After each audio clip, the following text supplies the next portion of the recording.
Ce que je souhaite, c'est de réaliser mon rêve, construire mon petit empire.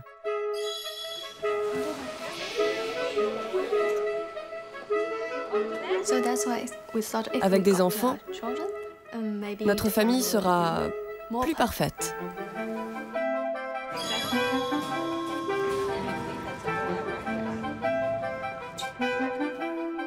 I was fired when I was pregnant. Elles sont nées aux quatre coins du monde dans les années 70. À la même époque, les femmes descendaient dans la rue et réclamaient les mêmes droits que les hommes. De nouvelles lois ont été votées. Depuis les années 70, les femmes peuvent fréquenter les mêmes écoles que les hommes, accéder aux mêmes métiers et sont censées toucher les mêmes salaires.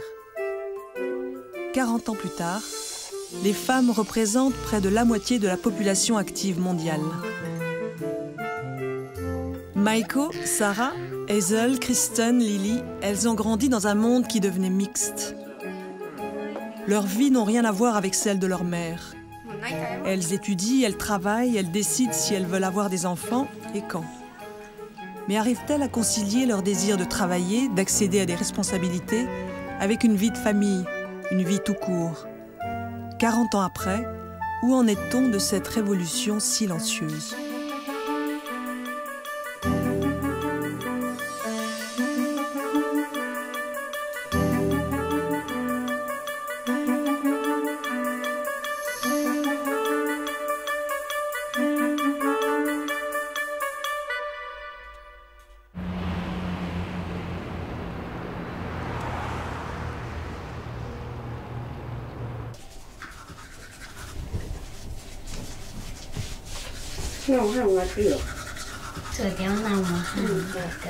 Il est 6h30 et tout le monde est déjà debout. Maiko, son mari, Hitoshi et leurs deux enfants. Maiko n'a pas beaucoup de temps le matin. Elle est consultante en informatique et travaille dans une grande banque japonaise. Le matin, je prépare un petit déjeuner tout simple.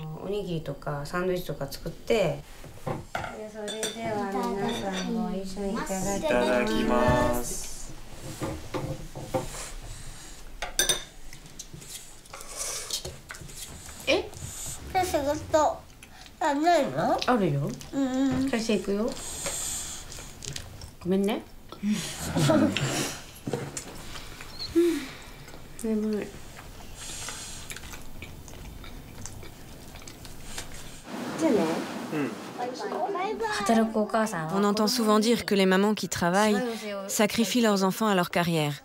C'est vrai, c'est ce que je pense. Mais je m'imagine pas vivre sans travailler. Alors tant qu'à faire, je préfère m'investir à fond dans ce que je fais.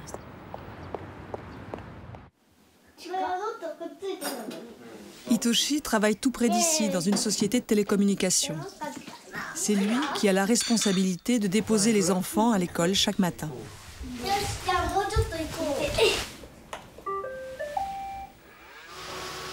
C'est un aspirateur. Vous savez, comme nous travaillons tous les deux,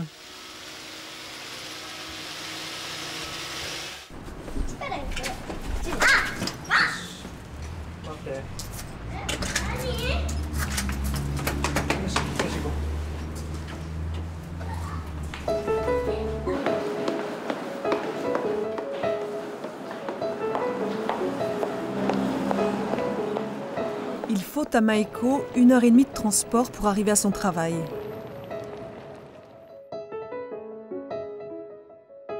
Les femmes japonaises représentent 42% des actifs. Elles occupent seulement 9% des postes d'encadrement.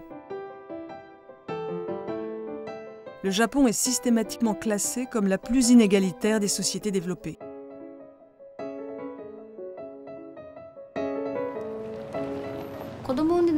Quelques années après la naissance de mes enfants, j'ai compris que ma carrière était bloquée. Tout ça parce que je ne peux pas faire d'heures supplémentaires ni partir en déplacement professionnel. Ça n'est pas dit, mais les gens comme moi n'ont pas d'avancement.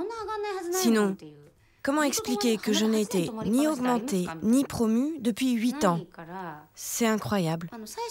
Au début, je pensais que les choses allaient s'arranger au bout de quelques années, mais quand j'ai vu que rien ne bougeait, j'ai réalisé que tout était fini.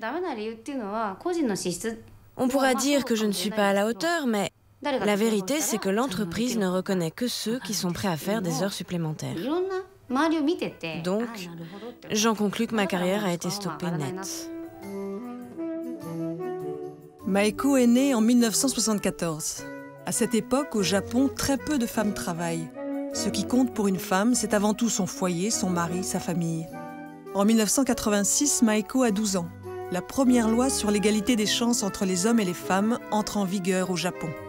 De plus en plus de femmes se mettent à travailler. Maeko rencontre Hitoshi à l'université.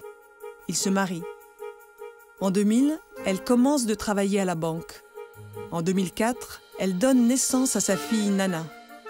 Et 2 ans plus tard, à son fils Kaito. Après ses congés maternité, elle retourne travailler à plein temps à la banque. Ce qui est rare au Japon, la loi garantit l'égalité, mais les entreprises exigent de leurs employés qu'ils ne comptent pas leurs heures. C'est pourquoi la majorité des femmes japonaises arrêtent de travailler quand elles fondent une famille.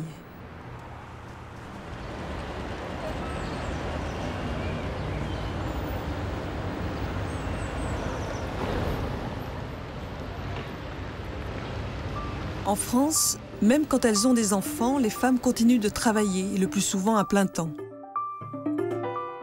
Les femmes représentent en France 47% des actifs et 39% des cadres. Et pourtant, l'arrivée d'un enfant provoque encore très souvent une rupture dans la carrière des femmes. Certaines commencent de travailler à temps partiel et d'autres sont tout simplement poussées vers la sortie.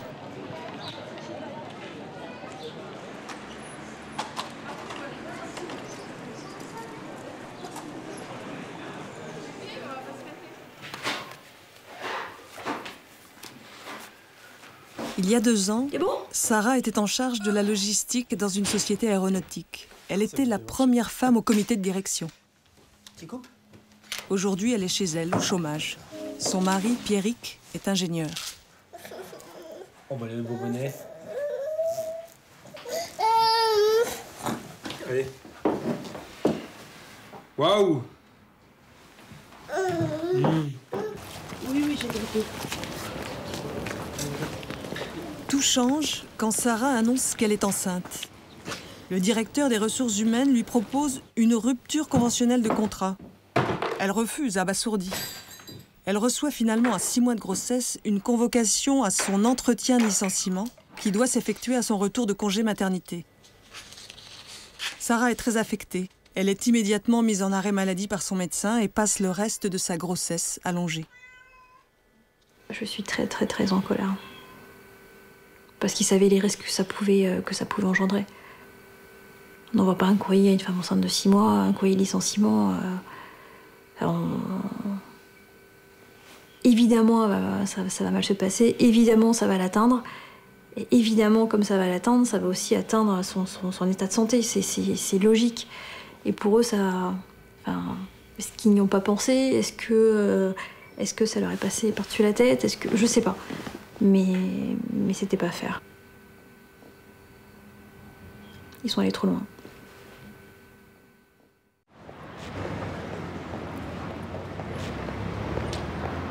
Sarah a pris sa décision. Aujourd'hui, elle saisit le Conseil des prud'hommes.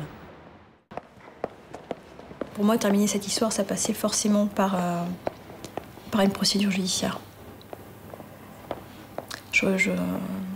J'imaginais pas reprendre une activité professionnelle, reprendre le cours de ma vie normalement sans passer par là.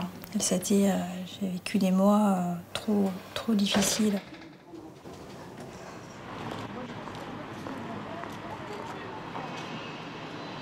Allô? Oui, Emmanuel, c'est Sarah.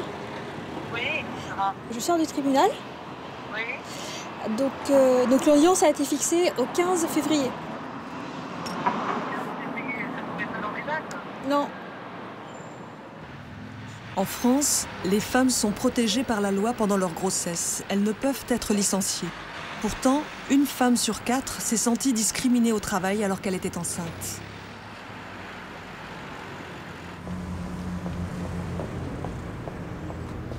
Maeko quitte la banque à 17h30. Vite, elle se presse pour récupérer Nana et Kaito avant la fermeture de l'école.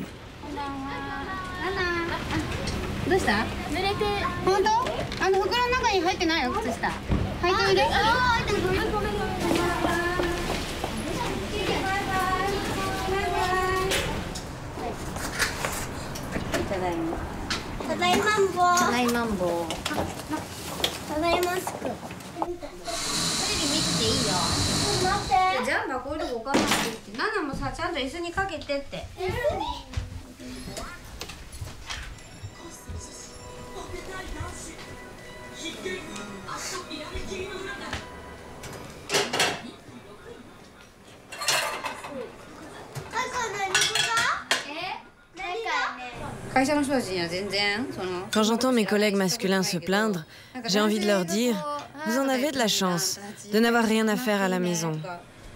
Je le pense vraiment. Certains me font remarquer que je rentre trop tôt, mais qu'est-ce qu'ils croient? Que je rentre chez moi pour m'amuser?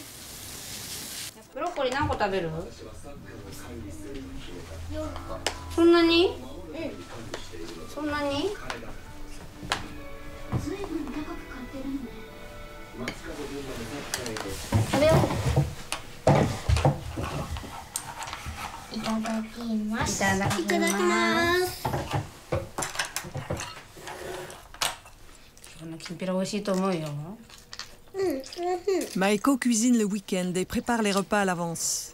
Hitoshi, le mari de Maeko, est toujours au travail. Pendant la semaine, il dîne rarement avec eux, en famille. Il sera là vers 22h.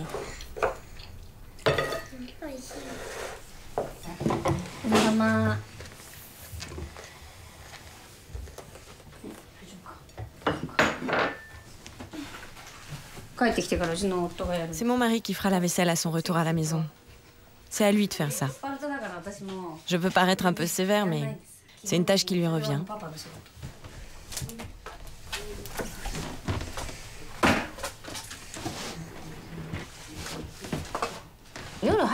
J'aimerais coucher mes enfants plus tôt. Sur le carnet de liaison, il est écrit que les enfants des petites classes de primaire doivent dormir 11 heures par jour. 11 heures. Vous vous rendez compte? Ils n'ont jamais dormi autant. Il faudrait qu'ils se mettent au lit à 19 heures. C'est tout simplement impossible.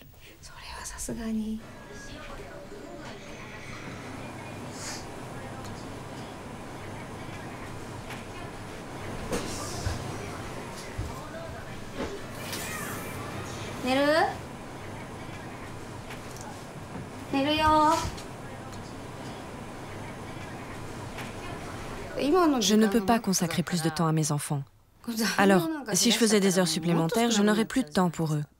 C'est pour ça que j'aimerais exercer un métier où je pourrais organiser mon temps librement. Voilà pourquoi j'ai pris la décision de démissionner.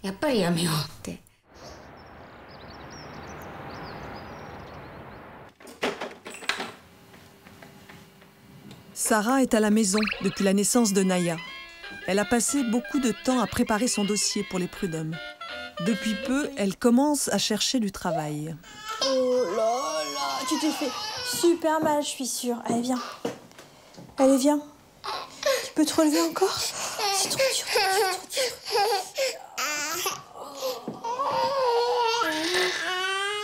Oh non, pas ça. Est-ce que tu veux qu'on allume la télé?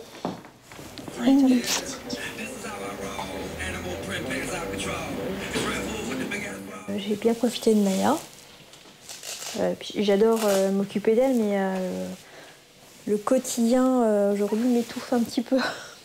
Il faut absolument que, voilà, que je retrouve un emploi, que je retrouve une vie sociale.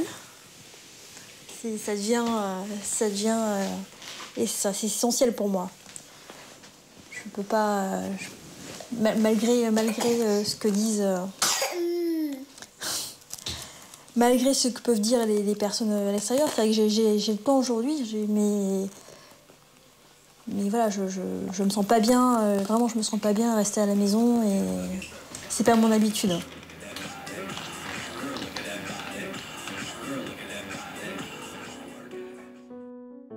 Sarah est née en 1976. Elle a grandi à La Rochelle. Son père a quitté l'île de la Réunion et travaille comme chauffeur de bus. En 1972, une première loi a posé en France le principe de l'égalité entre les sexes. Les grandes écoles s'ouvrent aux femmes. Sarah rentre dans une école de commerce. Elle a 19 ans quand elle rencontre Pierrick. Ils se marient 14 ans plus tard. L'année suivante, Sarah est enceinte. Oui. Je vais aller en. Pierrick a quitté son travail chez Thales à la naissance de sa fille. Il veut plus de flexibilité, être plus disponible pour elle. Aujourd'hui, il dirige une agence ERDF tout près d'ici. Les difficultés de Sarah au travail puis son licenciement ont pour lui aussi été une épreuve. On peut penser ce qu'on veut, elle a été licenciée, elle n'a plus d'activité professionnelle. Ça a de l'influence après sur la vie de tous les jours, parce qu'il faut reconstruire derrière. Effectivement, le fait qu'elle ne travaille pas, là, c'est un confort, parce que j'ai pas besoin de m'organiser vis-à-vis de Naya par rapport à mon activité professionnelle, donc c'est plus souple. Si elle se remettait à travailler, il faudrait que je fasse des concessions, quoi. comme j'ai toujours fait, quoi. Je me remettrai à travailler. Hein? Quand je me remettrai? Oui, quand tu te remettras, pardon. Donc quand elle se remettra à travailler, oui, ça sera un peu plus compliqué pour moi, mais bon, en même temps, ça fait partie de... Si j'arrive pas à m'adapter ou à trouver cet équilibre avec mon travail, c'est mon travail qui va me poser un problème, et du coup, je trouve autre chose où je m'organise différemment. Tu dis au revoir? Au revoir, maman. Au revoir.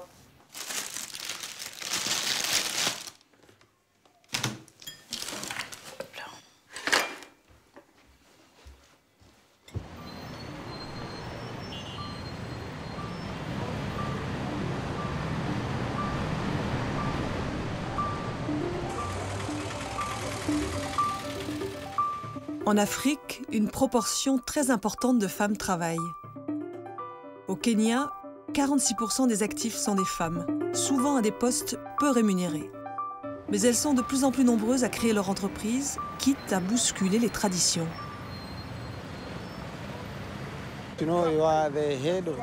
En tant qu'homme, tu es le chef de famille.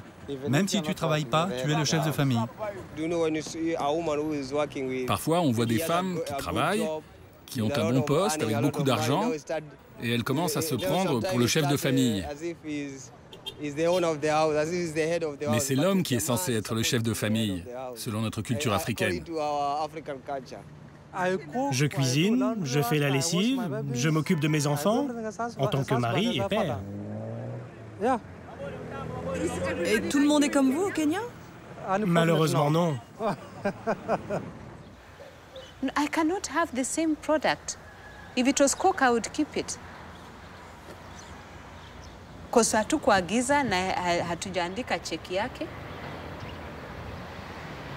No, I didn't ask for it. So why are they giving it to me? That's why I want to return it, unless you want me to keep it. Hi. How was school? That's good.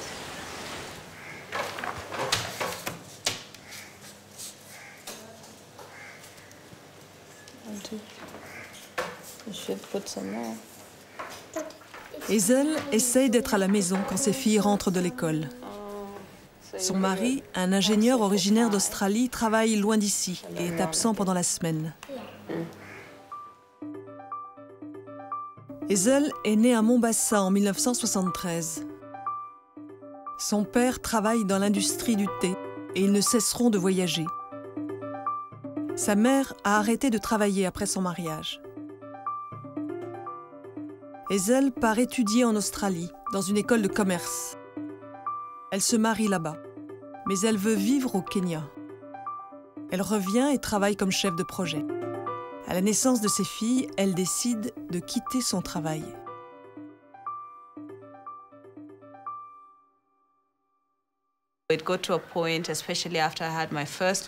Quand je suis devenue mère, je me suis dit que ça allait être difficile de progresser dans ma carrière, parce qu'on veut consacrer du temps à la famille. Donc, j'ai pensé qu'il serait peut-être mieux de monter une entreprise à mon rythme et de pouvoir être maître de mon temps.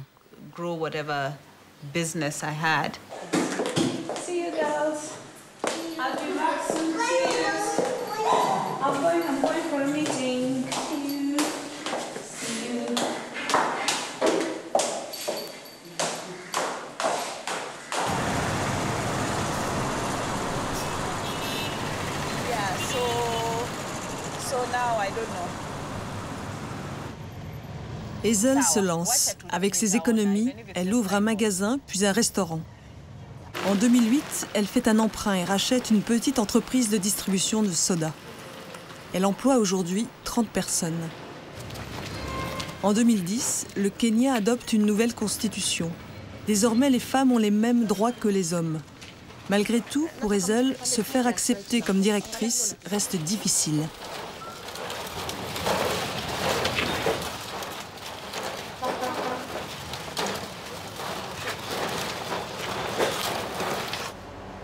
Maurice is where?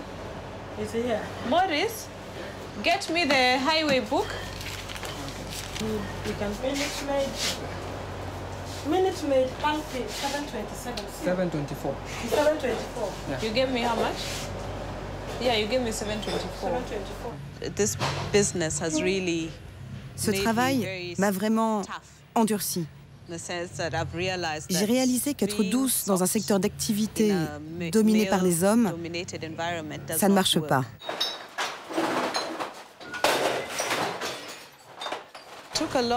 Il a fallu que je me sépare des gens qui ne faisaient pas l'affaire, des gens qui ne comprenaient pas.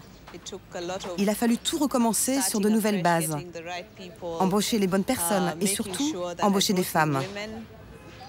Quand je suis arrivée, il n'y avait que des hommes.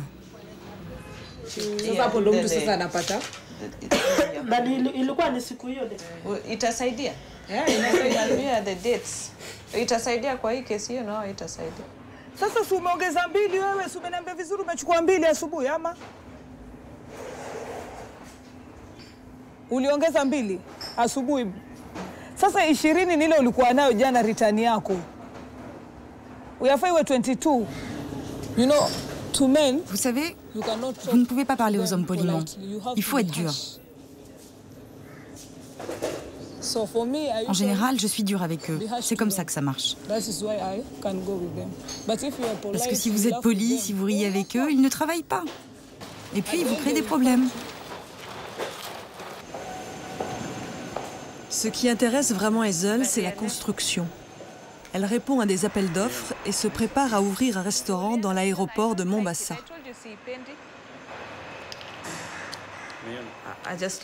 Ce que je souhaite, c'est de réaliser mon rêve, c'est-à-dire de construire mon petit empire, de regarder ce que j'ai et de pouvoir me dire oui, c'est moi qui l'ai créé.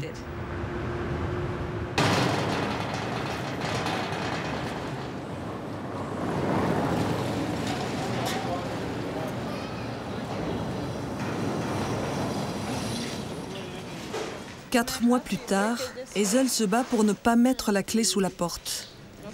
Son fournisseur a d'un seul coup attribué son secteur à quelqu'un d'autre et ne la livre plus. À contre-cœur, elle a dû se séparer de quelques-uns de ses employés, mais elle refuse de fermer.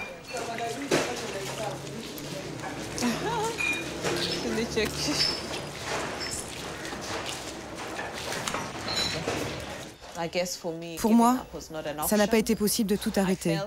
Même si moi, je perds cette bataille, ça vaut la peine de se battre. Au moins, je sais que les prochaines personnes seront mieux traitées que moi. Et pour moi, c'est suffisant. Si on peut changer la façon dont on fait du business dans ce pays, si on peut changer la façon dont les investisseurs sont traités, c'est suffisant.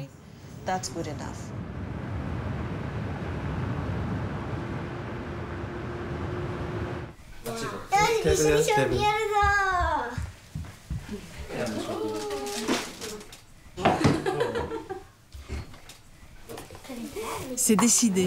Maiko va quitter la banque. Pourtant, elle ne se voit pas femme au foyer. Que va devenir sa vie? Elle y pense sans cesse et en parle parfois avec Hitoshi, son mari. Je ne demande pas conseil à mon mari, parce que quand je lui parle de mes projets, il me dit « Tu n'en fais qu'à ta tête, pourquoi tu me demandes mon opinion ?» Et le jour où je lui ai annoncé mon intention de démissionner de la banque, il m'a dit « Fais comme tu veux, de toute façon ta décision est déjà prise. » Tout va bien entre eux aujourd'hui, mais il y a 3 ans, Maeko et Hitoshi ont failli se séparer. À cette époque, entre le travail et les activités pour les enfants, Maeko n'avait plus de temps pour Hitoshi. À un moment donné, notre couple a connu une véritable crise. On se disputait sans cesse et nos relations étaient vraiment très mauvaises. J'étais mal. J'ai demandé conseil à une amie et là elle m'a dit « Peut-être que tu lui manques, tout simplement. » Ça m'a ouvert les yeux. J'ai demandé à mon mari si je lui manquais et il m'a dit que oui. Il me l'a dit. J'ai pris conscience du mal que j'ai fait à mon mari. J'ai fait de la peine à l'homme dont j'avais pourtant décidé de partager la vie. Je me suis sentie tellement coupable que je lui ai demandé pardon, en larmes.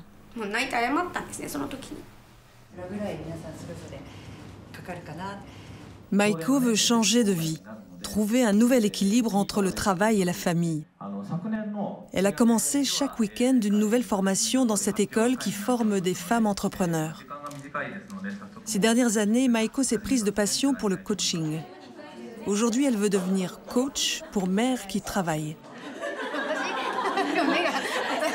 Comme elle, de plus en plus de femmes au Japon, en quête de flexibilité dans leur travail, essayent de monter leur entreprise.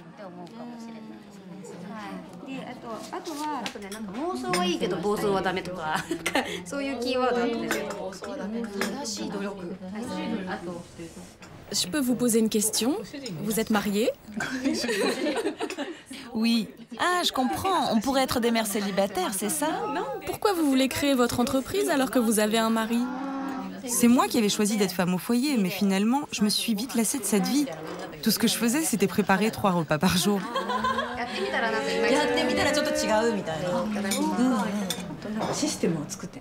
Moi, je voulais gérer seule mon affaire, de A à Z.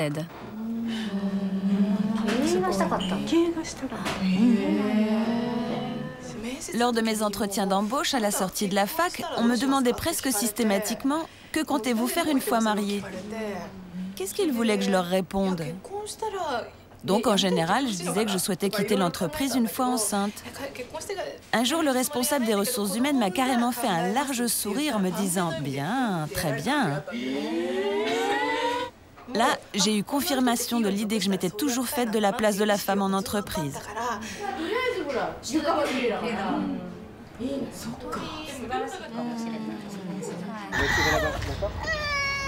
Allez, t'avances ? C'est parti. 3 mois ont passé. Le jour du procès est arrivé. À la gare de Tours, Sarah est venue avec Pierrick attendre son avocate, Emmanuelle Boussard-Verrecchia, et François Clerc de la CGT. Vous n'avez pas assez dormi. Effectivement, elle n'a pas assez dormi. Bonjour. Vous allez bien? Bonjour. Et Denis, là? Oui. Et moi, j'ai mort de trouille. Hein. Ah, mais ne pas avoir la trouille, c'est ça qui serait inquiétant.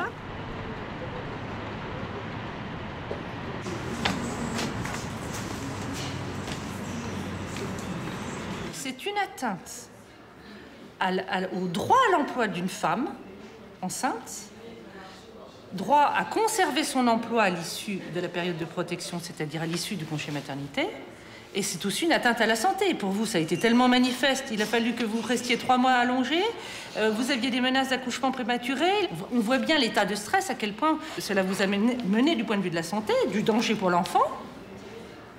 Moi, j'étais plutôt pas favorable dans un premier temps, c'est vrai. De toute façon, on n'a pas envie de se battre si on n'a pas de... La période avait déjà été tellement compliquée et difficile pour le couple, et on avait un enfant que moi, je voulais qu'on passe à autre chose et qu'on arrête là. Alors c'est vrai qu'après, elle a voulu se battre, elle était plutôt bien entourée. Ça pose question quand même qu'on soit 40 ans après l'adoption d'une première loi, encore obligé de se battre devant une juridiction pour faire reconnaître l'application d'une loi. On n'a pas un déficit législatif en France. On a un très bon arsenal législatif qui prévoit l'égalité, l'absence de discrimination. On a un régime d'aménagement de la charge de la preuve. On a tout ce qu'il faut. Qu'est-ce qui fait qu'on piétine et qu'on n'avance pas comme ça? C'est-à-dire on a quand même un risque de perdre. Vous savez, en sortant de la rue, vous pouvez vous faire écraser.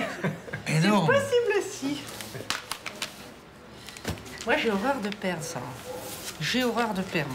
J'espère bien. Et la cause que nous défendons ne peut pas nous permettre de perdre.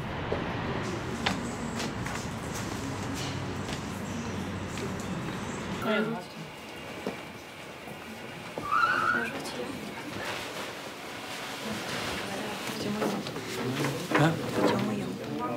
Il est jumelles, c'est ça?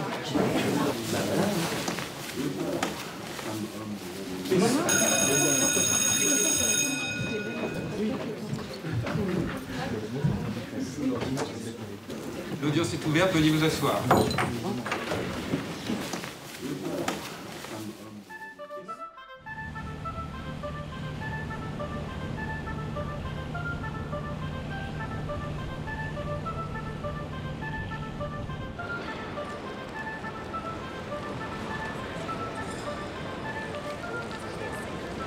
Lily est hôtesse de l'air depuis 10 ans maintenant.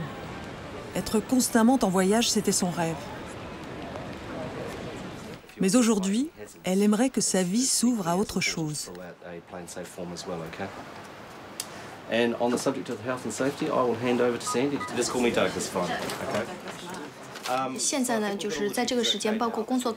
Tout va bien en ce moment dans le travail et le reste. Nous sommes donc prêts pour avoir des enfants. Avec des enfants, notre famille sera plus parfaite. Depuis les années 50, un important dispositif juridique a été adopté en Chine pour favoriser l'égalité des sexes. Les femmes sont encouragées à travailler comme les hommes. Aujourd'hui, les femmes représentent en Chine 45% de la population active. Mais seulement 17% des managers sont des femmes.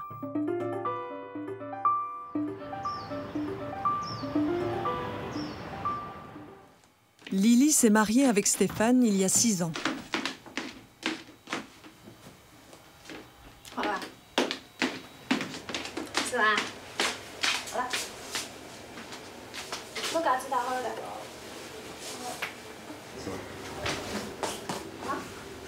Ils se connaissent depuis l'enfance. Stéphane travaille comme consultant financier dans l'une des principales sociétés d'investissement chinoises.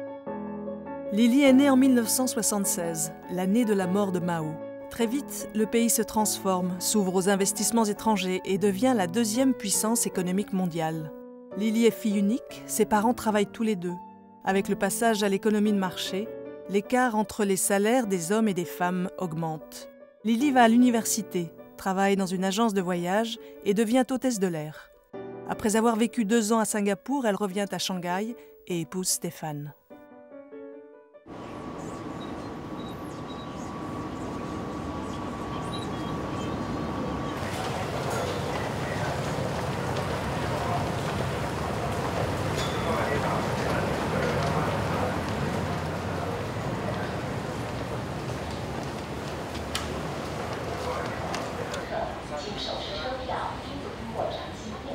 Lily travaille pour une compagnie aérienne étrangère.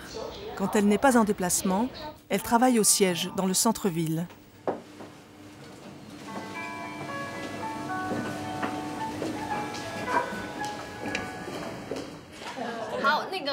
Elle est à la tête d'une équipe de 30 hôtesses et stewards.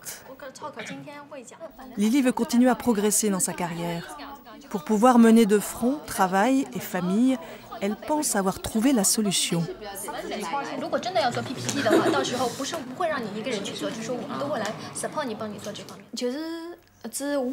Maintenant, je suis prête à avoir des enfants. J'y réfléchis. Si on peut avoir des jumeaux, ça fera 2 enfants pour le travail d'un seul. Voilà mon projet. Et je continuerai à travailler comme n'importe quel cadre de Shanghai.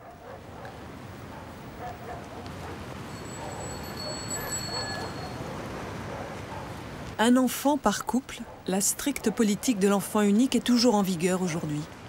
Mais Lily et Stéphane, tous les 2 enfants uniques, sont autorisés à avoir 2 enfants. Ce soir, comme tous les soirs, ils vont dîner chez les parents de Lily qui habitent tout près. Je cuisine tous les jours. Je cuisine tous les jours pour ma fille et son mari. Même quand elle est en vol, je cuisine pour mon gendre. Mon gendre vient dîner chez nous.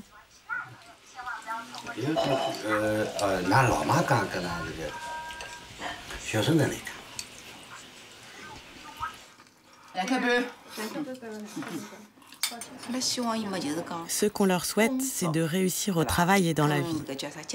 Les jeunes d'aujourd'hui ont beaucoup de pression au travail. Ils tardent à avoir des enfants. Mais pour nous parents, une femme mariée doit faire des enfants au plus vite. Leur petite famille a une vie confortable, mais sans enfants, elle est incomplète. Les enfants, c'est ce qui leur manque. Il leur manque des enfants. Je ne plaisante pas.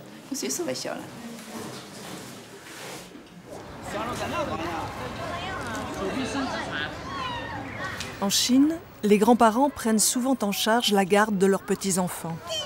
C'est ce que feront les parents de Lily quand Lily et Stéphane seront au travail. Comment concevoir des jumeaux? Lily et Stéphane ont commencé leurs recherches.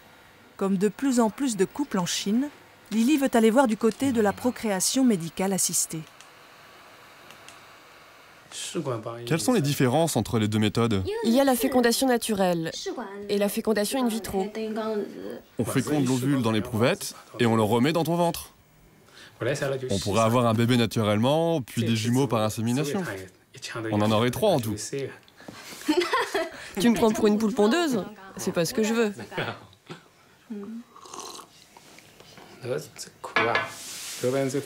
Il faut vraiment qu'on se renseigne avant. Oui.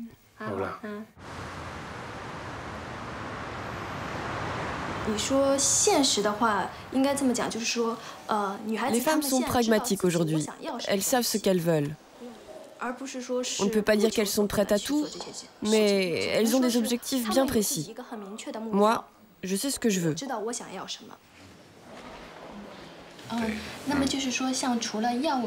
À part des médicaments, proposez-vous d'autres moyens pour avoir des jumeaux?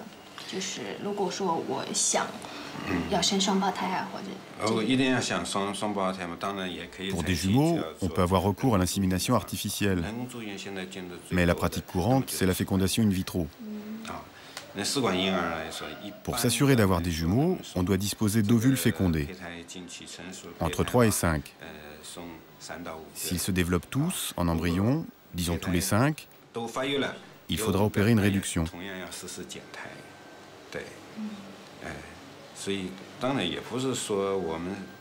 Comment vous dire? Réussir une insémination artificielle est un processus difficile. Pour vous, il faut réduire la cadence de travail, être en forme, avoir un équilibre hormonal. Il faut réunir tous ces éléments pour mettre toutes les chances de votre côté. N'hésitez pas à m'appeler. Merci docteur, merci.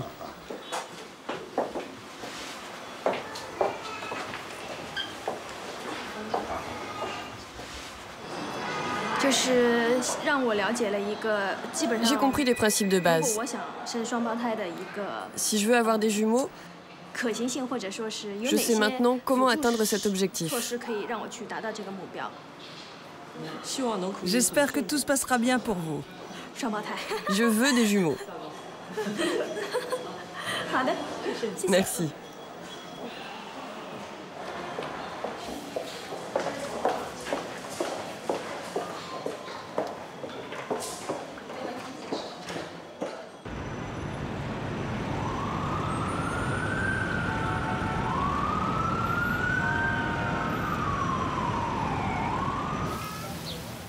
Comment, quand on est une femme, mener de front une carrière et une famille? Aux États-Unis, de plus en plus de pères prennent le relais. Ils choisissent d'arrêter de travailler pour s'occuper de leurs enfants. C'est une joie complètement nouvelle. Ça faisait longtemps que je n'avais pas ressenti un tel sentiment d'accomplissement. Eux, ils parlent de leur travail, de ce qu'ils font, de leur promotion et de leur entreprise. Et vous, vous parlez des couches, du prix des couches qui augmente. Enfin, vous voyez quoi. Vous voyez, de mon temps, c'était le travail de mon épouse. Ça serait dur pour moi, parce que je suis de la vieille école.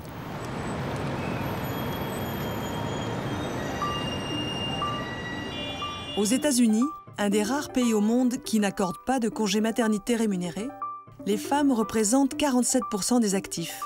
43% des managers sont des femmes.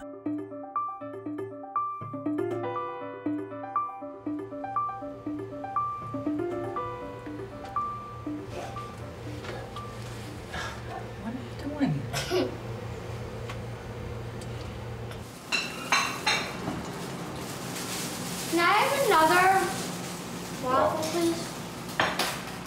Yes, you may. The whole thing?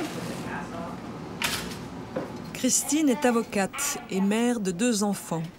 Son mari, Bill, est aussi avocat. All right. See you later. Have fun. Mais pour le moment, il ne travaille pas. C'est lui qui s'occupe des enfants. Depuis 5 ans, Christine pourvoit seule aux besoins de la famille. Au départ, quand Bill travaillait encore, ils avaient embauché une nourrice. Mais à la naissance de leur 2e enfant, ils ont sauté le pas. C'était très cher d'avoir une nourrice. À choisir entre Bill et moi, c'était plus logique financièrement que ce soit lui qui arrête de travailler. Mais ce n'est pas quelque chose qu'on a fait juste à cause de l'argent. On voulait vraiment que l'un de nous deux soit à la maison avec les enfants. Christine est née en 1968 en Caroline du Sud. Ses parents travaillent tous les deux. La première loi pour l'égalité des salaires entre les hommes et les femmes a été votée quelques années plus tôt, en 1963. Christine étudie le droit à Chicago et intègre un cabinet d'avocats. Elle a 36 ans quand elle épouse Bill. Bill a travaillé comme pompier puis reprend des études de droit en cours du soir. Il travaille comme magistrat, mais son salaire est toujours moins élevé que celui de Christine. À 37 ans, Christine donne naissance à leur fils Andrew et 1 an plus tard à leur fille Tessa. Bill n'exerce plus son métier, mais il n'a pas une minute à lui. Il s'occupe de la maison, des enfants et il leur fait la classe. Christine et Bill ont préféré pour leurs enfants cette solution de l'école à domicile. Ne pas poursuivre une carrière à plein temps, ça n'a pas été facile à prendre comme décision. Parce que dans votre travail, vous êtes dans une relation d'adulte à adulte, vous réglez des problèmes d'adultes, alors qu'avec les enfants, c'est évidemment différent. C'était une décision difficile, mais pour nous, c'était le bon choix.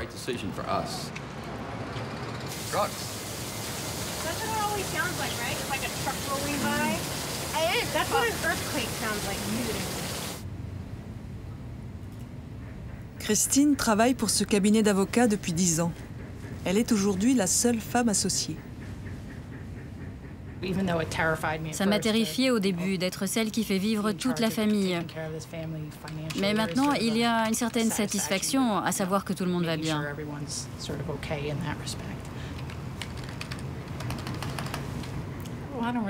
Je ne saurais pas vraiment définir ce que materner veut dire.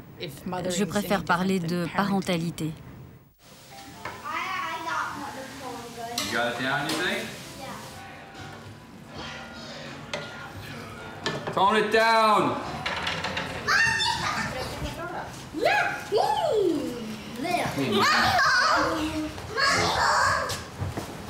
Dad, I don't really want too much, Dad. Don't give me a lot. Why, you're not hungry?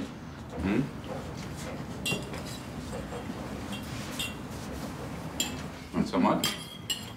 I miss Mom every single day. You do? Even when she's home. Why? How can you miss me when I'm home? I'm here. Because I'm not touching you.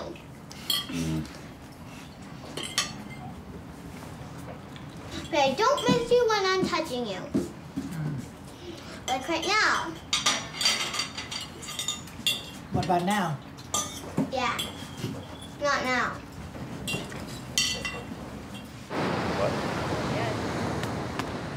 Reprendre une activité professionnelle semble de plus en plus difficile. Et pourtant, Bill renouvelle sa licence d'avocat chaque année. Pour l'instant, cet arrangement leur convient. Et c'est tout ce qui compte.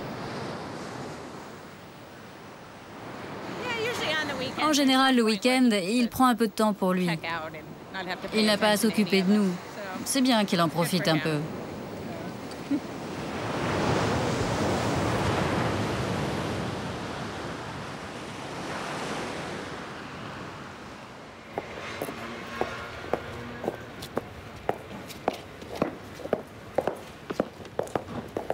C'est aujourd'hui que Sarah va connaître la décision du tribunal des prud'hommes. Jean-Claude Perron, le délégué syndical CGT de l'entreprise, a promis de la rejoindre.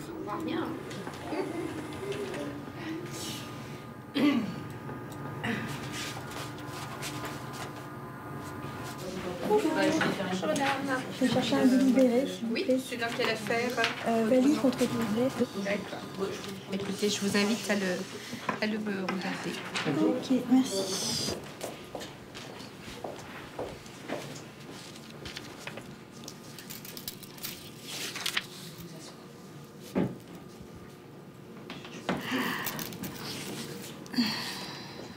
Devine quoi?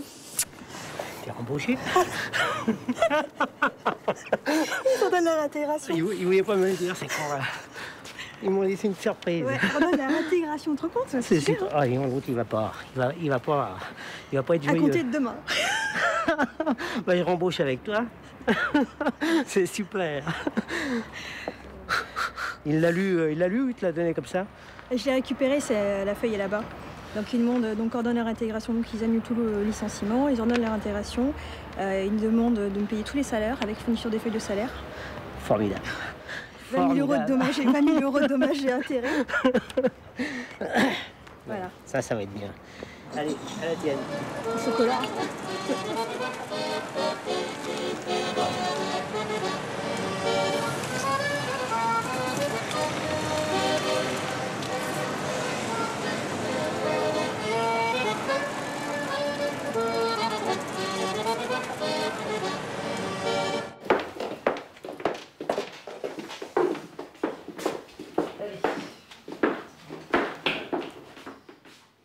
Le Conseil remet en l'état la situation avant votre licenciement avec une réintégration. Alors c'est une décision qui bien évidemment est extrêmement rare.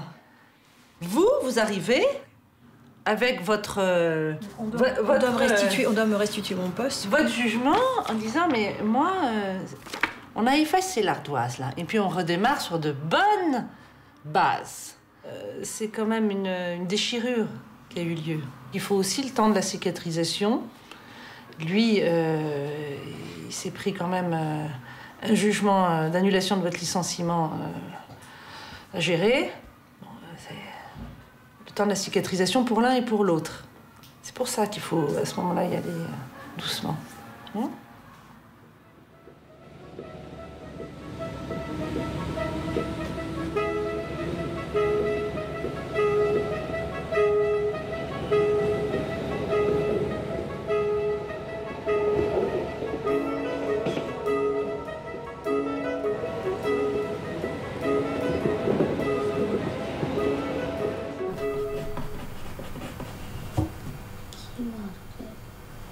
Maïko est prête. Elle a étudié comment créer son activité de coach. Et puis elle a rassemblé tout son courage et a parlé à son responsable.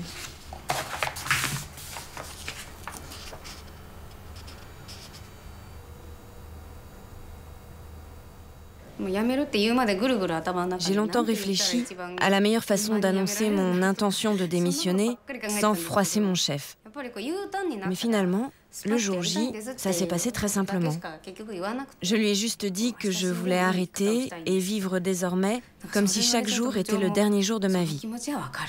Et là, le chef m'a dit « Comme je te comprends ».